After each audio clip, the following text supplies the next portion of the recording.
I tell you the truth, the man who does not enter the sheep pen by the gate, but climbs in by some other way, that man is a thief and a robber. The man who enters by the gate is the shepherd of his sheep. The watchman opens the gate for him, and the sheep listen to his voice. And he calls his own sheep by name and leads them out. When he has brought out all his own, he goes on ahead of them, and his sheep follow him because they know his voice.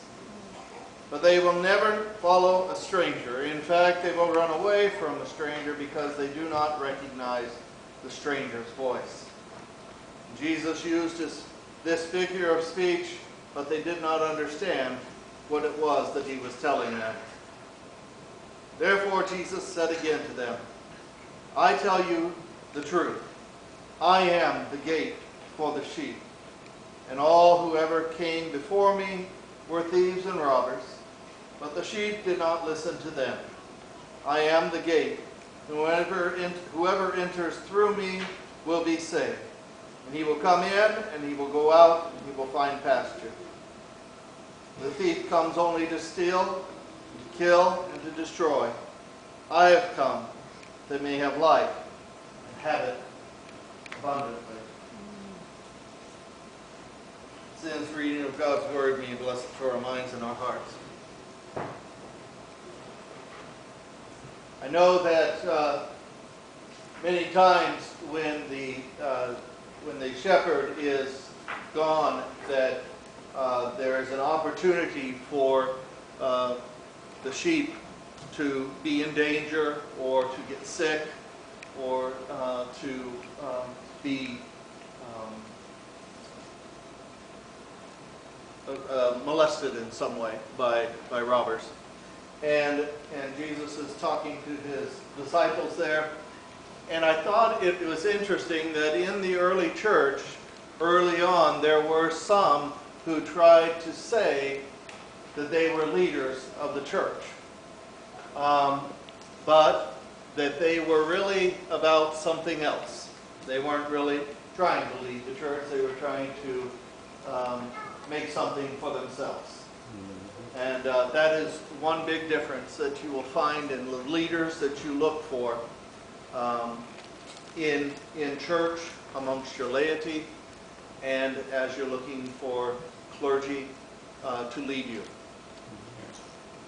And it is something that you find over time. It's not something that you just say, well, I think that I am that, and so therefore I should be leading. Leadership is one of those things that others call out of you, in a way. They are the ones that recognize it in you. And they bring it to your attention, and they say, we believe that you may be a leader.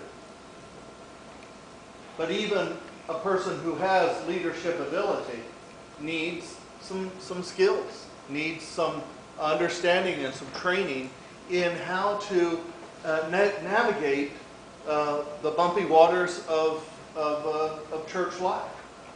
Because in church life, we're going to be dealing with people. And people come with their own stuff, usually. And some of it's really great stuff. But every now and then you come across someone who's got a whole lot of bad stuff in their life. And they come with some bad practices and bad ways of interacting and relating. And therefore, you're wanting to look for a leader who is not trying to build some kingdom for themselves, but is actually trying to continue to establish God's kingdom. In the early church, one of the things that Paul wrote about one time is he was so thankful, so very thankful, that he had not baptized anyone in the church, because there had become this uprising of who was baptized by the best apostle or the best disciple. Some were claiming, well, I was baptized by Peter and he's the rock, you know. So therefore my baptism must have took much better. And some would say, well, no, I was baptized by one of the other disciples, and mine was better. And the church began to argue about some of this stuff. And Paul wrote to that church and he said, "Church, remember this. You weren't baptized into Peter. You weren't baptized into Paul. Thank God I didn't baptize too many." He said he baptized a couple. He named them off. But he said, thank God I didn't, because that wasn't the point he was trying to get, is how many he had baptized. He wanted to make the point that when we are baptized and when we are confirmed, when we confess Christ, we are baptized into Christ and into Christ's church. And we aren't saying that we're going to follow Peter. We're not saying we're going to follow Paul, although they might have some really great ideas and some great ways of presenting the gospel. What we're following is Christ and God. And when we get that misplaced or misorganized, or when a leader gets that misplaced, then the church is in trouble. And it's why it's so very important that you are on watch. One of the things that I love about Dover Place is that it is small enough that you will not go unnoticed here. The shepherds here of this flock, the lay leaders and the leadership of this church, know you by name and miss you when you're not here. They might even be a friend of yours on Facebook. And they might write you a message or like something that you have said.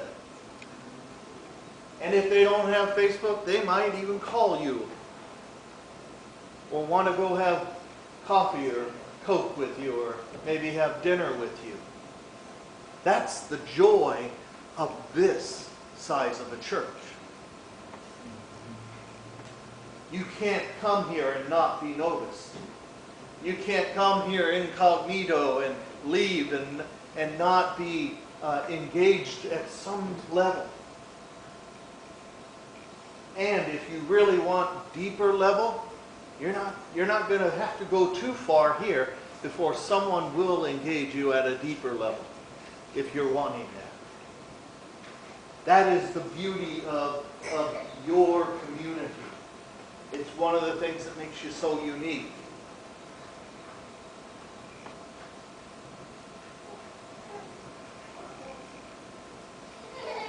I don't know about you, but I almost felt that kind of home feeling way back in October of 2001 when I first came. There is a feeling of welcome here. The feeling like you're in good hands. Nobody is going to accost you here or cause you harm. This is a place where you can freely worship God. And we worship Him in so many different ways, don't we? I think that's a beautiful thing too. We have strong leaders. We need to remember what Christ used as His imagery. Okay? Christ used the imagery to talk in general about the leaders of the church and how the church should be led.